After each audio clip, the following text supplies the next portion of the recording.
Bonjour à tous, nous sommes Siane et Solène, diététiciennes et étudiantes en licence professionnelle, alimentation et conseil en nutrition santé.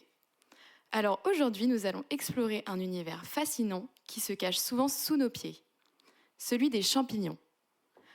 Longtemps cantonnés à nos assiettes, ils font aujourd'hui l'objet d'un intérêt scientifique et industriel sans précédent. Que ce soit pour révolutionner notre alimentation, soigner ou même construire les matériaux de demain, vous allez voir que les champignons sont bien plus que de simples aliments. Les champignons voient une utilisation accrue dans tous les domaines. Avant de parler de leur application, il faut déjà comprendre de quoi on parle. Un macromycète, c'est tout simplement un champignon visible à l'œil nu. La partie que l'on voit émerger du sol, appelée sporophore ou carpophore, correspond en quelque sorte au fruit du champignon. Mais l'essentiel de l'organisme se trouve en dessous. C'est le mycélium, un réseau de filaments qui se développe dans le substrat. Ce mycélium sécrète des enzymes, dégrade la matière organique et absorbe les nutriments nécessaires à sa croissance. Autrement dit, ce que l'on ramasse n'est qu'une petite partie d'un organisme beaucoup plus fonctionnel. Une fois qu'on comprend ce qu'est un macromycète, on voit que le champignon n'est plus seulement un aliment, mais une vraie ressource. Grâce au mycélium, on peut fabriquer des matériaux très variés.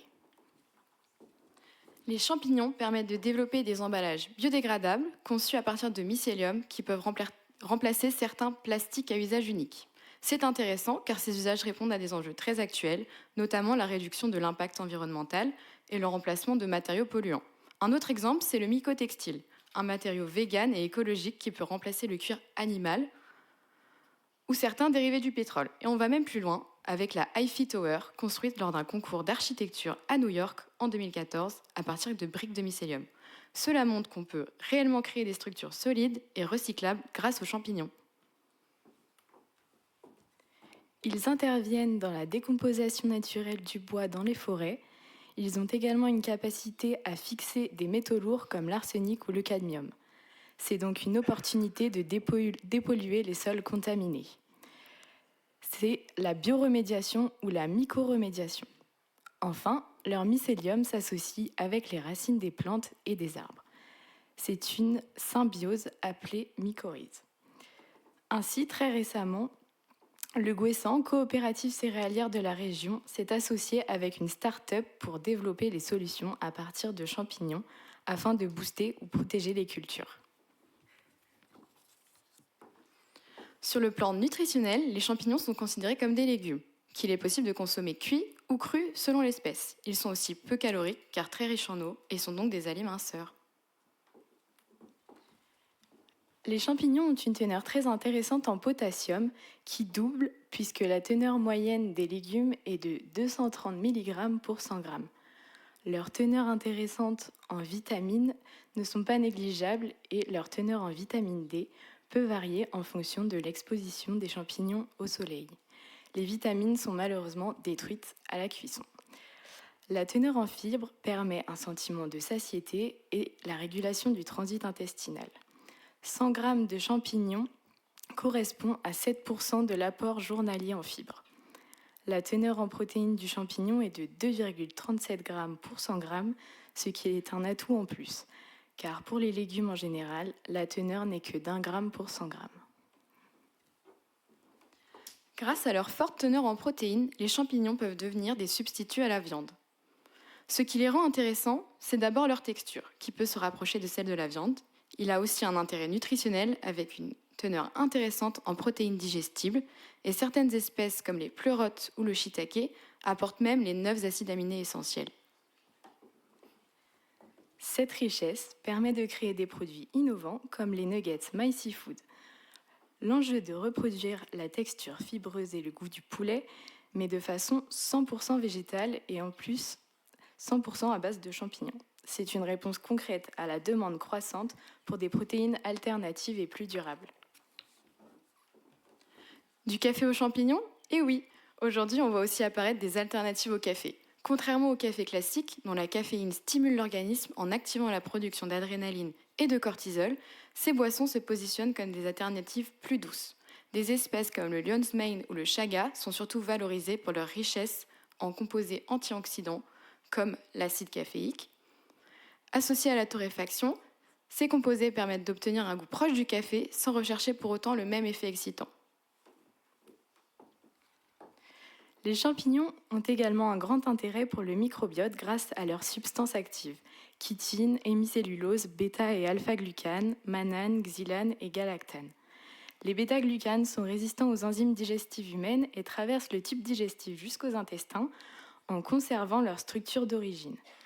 Par conséquent, la plupart des champignons riches en bêta-glucanes peuvent être considérés comme des sources potentielles de prébiotiques. En cas de dysbiose, les compléments alimentaires à base de champignons peuvent être utilisés pour rééquilibrer le microbiote.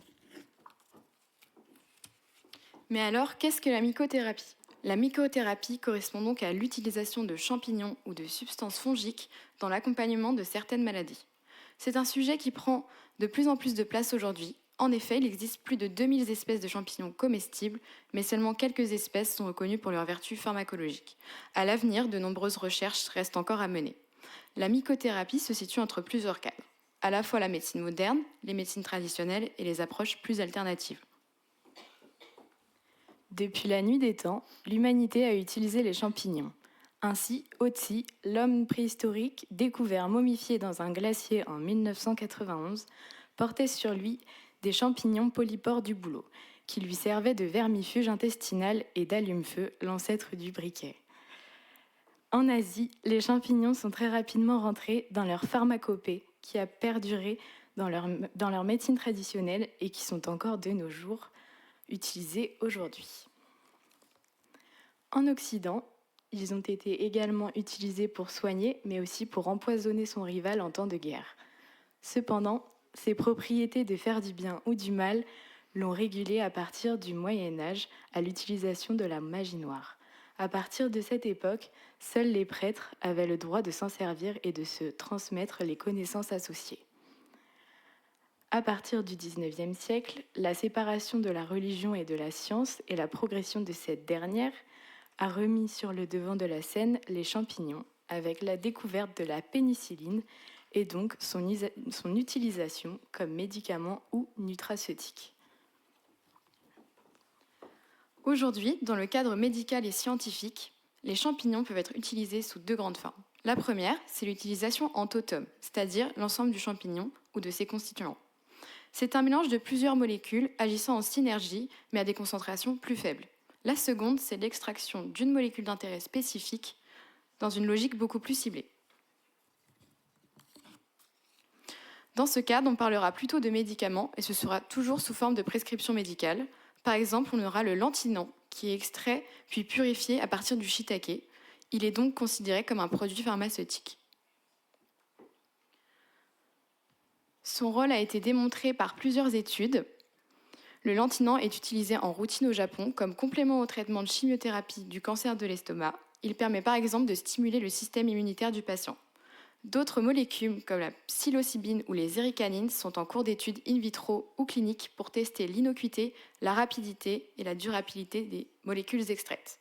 Par exemple dans le cas de maladies neurodégénératives ou de dépression.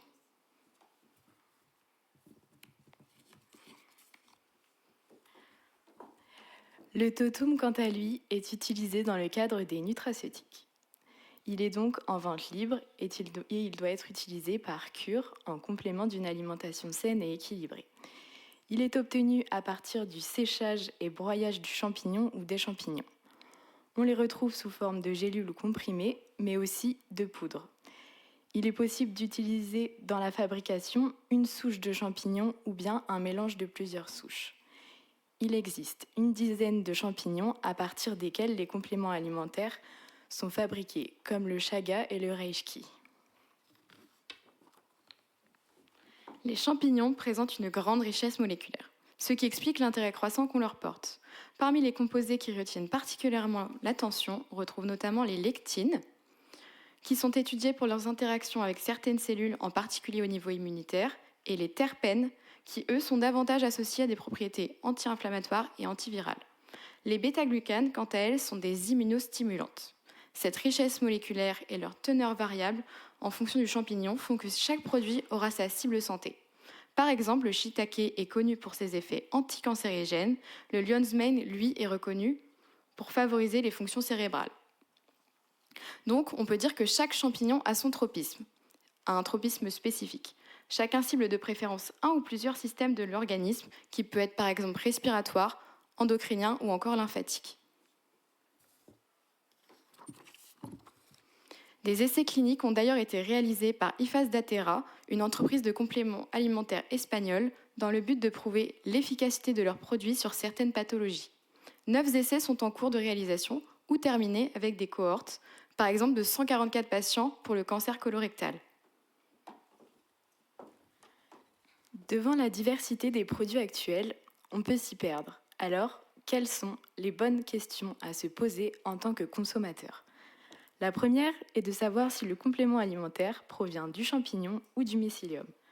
Nous avons vu qu'ils peuvent être fabriqués à partir de poudre de carpophore, et donc plus riche en liaison bêta-1,6-glucane, ou alors à base de poudre de mycélium, qui comprend donc le mycélium plus son substrat, donc qui sera moins riche en liaison bêta-1,6-glucane, mais plus riche en liaison bêta-1,3-glucane, donc moins concentré et n'aura pas la même cible ni la même activité. La simple évocation du champignon ou de certains titrages sans aucune précision sur la composition en substances bioactives n'est pas suffisante. Le support numéro 1 est plus détaillé, ce qui est plus intéressant lorsque l'on recherche une molécule particulière et donc une action précise. Le support 2 indique le pourcentage de bêta-glucane total sans détailler le type de bêta-glucane présent. Il sera peut-être moins efficace ou moins bien ciblé. D'après plusieurs études, seulement 6 produits sur 19 étaient cohérents avec leur étiquette. Cette donnée met en évidence un manque de fiabilité et de conformité des compléments alimentaires analysés, puisque seule une minorité des produits présentent une composition réellement conforme aux informations indiquées sur leur étiquetage. Un point de vigilance crucial. Les champignons sont des éponges. Ils absorbent les métaux lourds comme l'arsenic ou le cadmium. Il est donc important de regarder où ils ont été cultivés et d'où ils proviennent. Par l'absence d'études, les compléments alimentaires à base de champignons sont déconseillés pour les femmes enceintes et allaitantes. La législation française interdit également aux enfants de moins de 3 ans de consommer des compléments alimentaires à base de champignons. En conclusion, le champignon est au cœur de nombreuses révolutions. La première, c'est celle des matériaux et des mycotextiles, comme nous avons pu voir le cuir végétal et les briques de mycélium. Il est aussi important pour l'environnement, pour par exemple décontaminer les sols, et au niveau alimentaire, il devient de plus en plus un substitut à la viande. Il est aussi de plus en plus présent dans les compléments alimentaires, sous forme de totem. On l'utilise également au niveau pharmaceutique sous prescription médicale. C'est également un très bon probiotique pour le soutien du microbiote intestinal. Son rôle d'immunomodulant permet la stimulation du système immunitaire et il est adaptogène et aide l'organisme à s'adapter au stress physiologique. Les champignons sont plus qu'un simple repas, c'est une révolution biologique. Merci pour votre écoute.